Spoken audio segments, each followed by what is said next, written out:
hanya mereka yang melakukan kehendak Bapa. Ayat ini tajam sekali ditujukan untuk orang yang mengaku percaya bahwa Yesus Tuhan. Lanjutannya dikatakan apa? Akan ada saatnya orang datang mengaku-ngaku di hadapan Tuhan. Tuhan, aku bernubuat demi nama-Mu loh.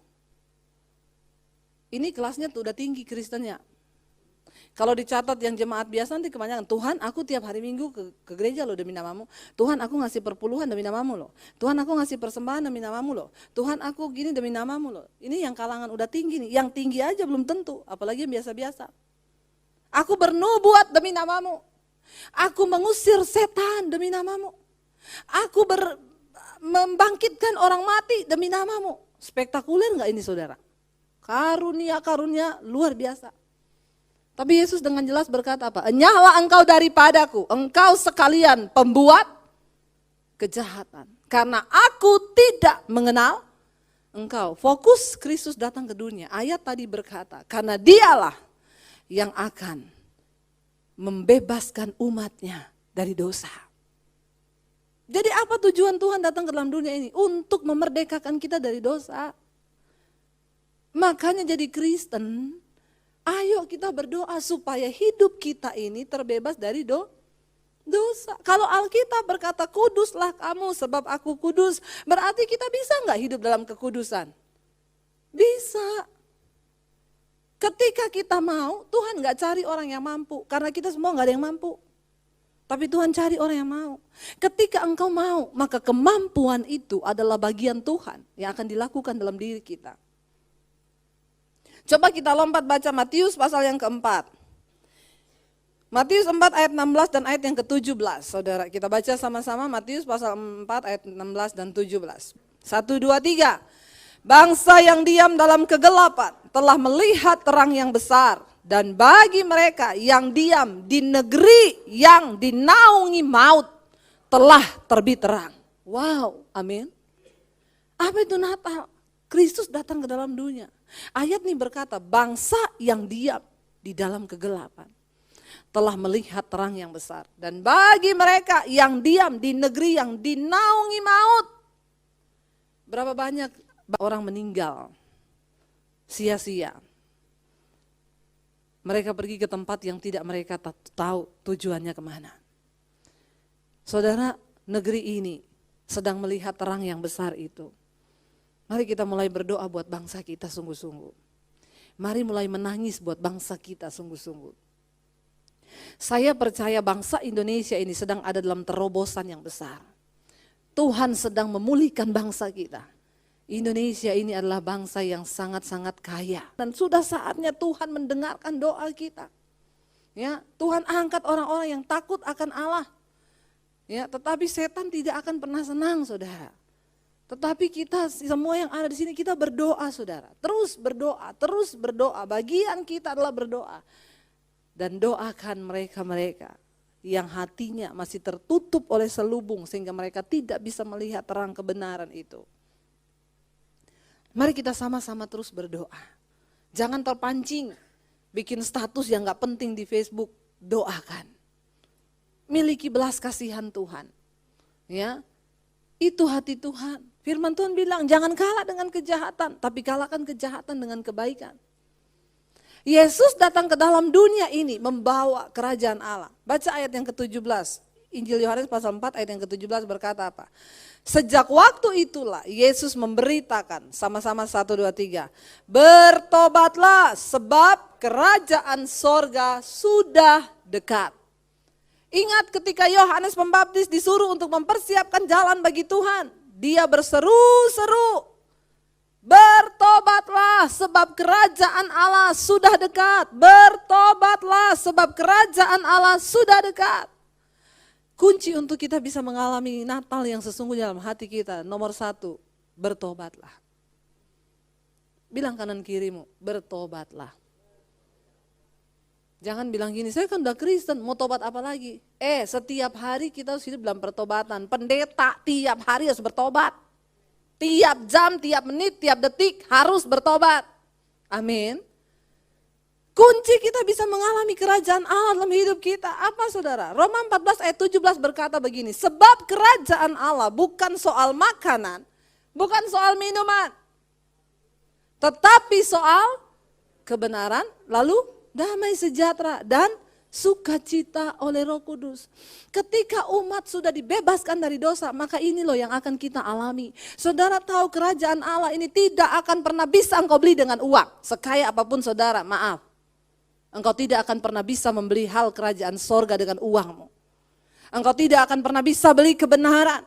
Tuhan berkata, di mana ada kebenaran, di situ tumbuh damai sejahtera. Dan di mana ada damai sejahtera, di situ pasti ada sukacita. Tetapi dosa, di mana ada dosa, di situ pasti ada stres. Di mana ada stres, di situ pasti ada marah-marah, kehancuran hubungan. Saudara, Yesus datang ke dalam dunia ini, dia datang membawa kerajaan Allah itu. Karena itu orang Kristen, engkau yang mengaku Kristen, engkau harus hidup dalam kerajaan Allah. Yang pertama, kebenaran. Jangan hidup terus dalam dosa. Biar kerajaan Allah itu hidup dalam hidup kita, dalam rumah tangga kita. Ada kebenaran, ada damai sejahtera, ada sukacita. Saya selalu berulang-ulang ngomong, orang yang paling bahagia di dunia ini bukan orang kaya. Jangan tertipu dengan kekayaan saudara. Orang yang paling berbahagia dalam dunia ini adalah orang yang hidup dalam kekudusan dan kebenaran. Karena dia tidak akan pernah bisa tergoyahkan oleh apapun juga. Kekayaan itu tipuan. Ya, tipuan dunia sehingga orang sibuk tanpa mengenal waktu. Memburu kekayaan. Saya pernah cerita di sini, saya mendoakan satu orang ibu. Saya datang ke rumahnya saudara, ya, saya cari, dia kasih alamatnya, Bu, saya pengen ketemu ibu, doakan saya cari rumahnya, ketemu. Waktu sampai di depan rumahnya itu saya ngeliatin rumahnya itu begini saudara, karena tingginya. Lalu waktu saya masuk dia tanya, Bu Debi, kesan pertama waktu ibu lihat rumah saya apa? Ya kesan pertamanya, wow, rumahnya gede banget. Kalau untuk orangnya apa Bu kesannya? Saya jujur aja ngomong, gak usah basa-basi ya, iya. Untuk orangnya, wow, sombong banget. Ya, rumah segede ini untuk apa? 1000 meter dibangun full, 6 lantai ke atas, 2 lantai ke bawah, basement.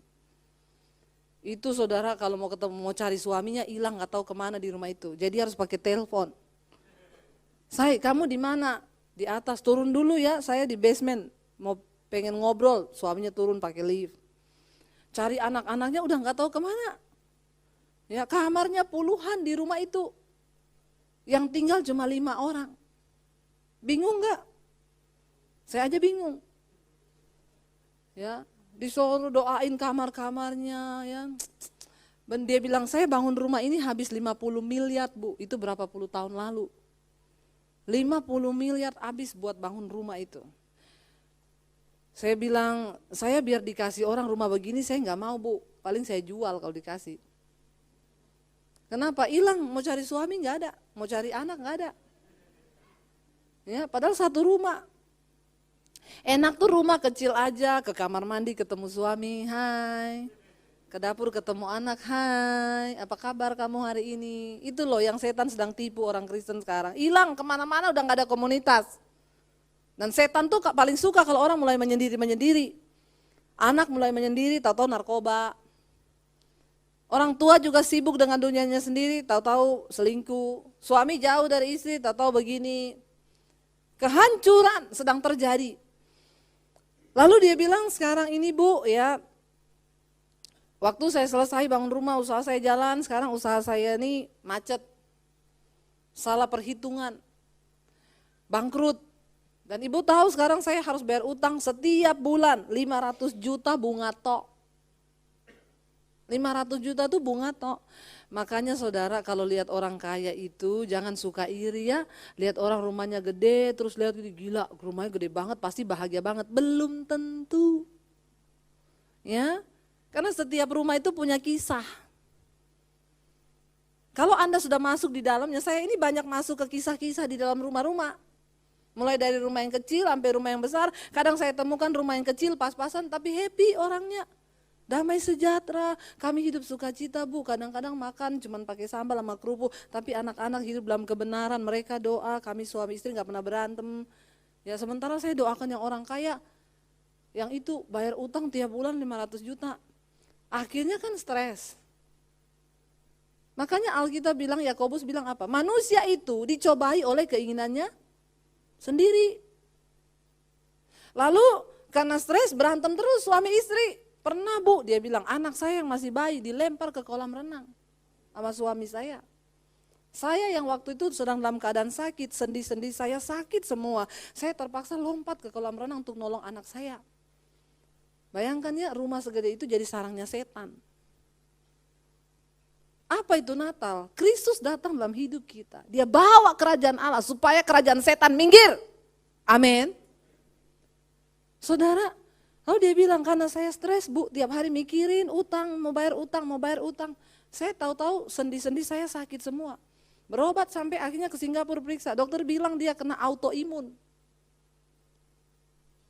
Sakit autoimun itu sakit yang imunnya sendiri menyerang sel tubuhnya yang baik. Jadi sudah bayangkan imunnya menyerang sel tubuh, harusnya kan imun itu nyerbu penyakit. Enggak, imunnya nyerang sel tubuh yang baik. Dan dokter bilang, ibu tahu kenapa ibu bisa kena sakit begini? Ini sakitnya orang depresi tingkat tinggi. Maka hati-hati dengan kekayaan dan uang saudara. Saya lebih suka kita berdoa, Tuhan jangan berikan kepadaku kemiskinan. Supaya kalau aku miskin aku tidak menghina namamu. Tapi jangan juga berikan aku kekayaan, supaya aku ketika aku kaya, aku enggak lupa kepadamu. Berikan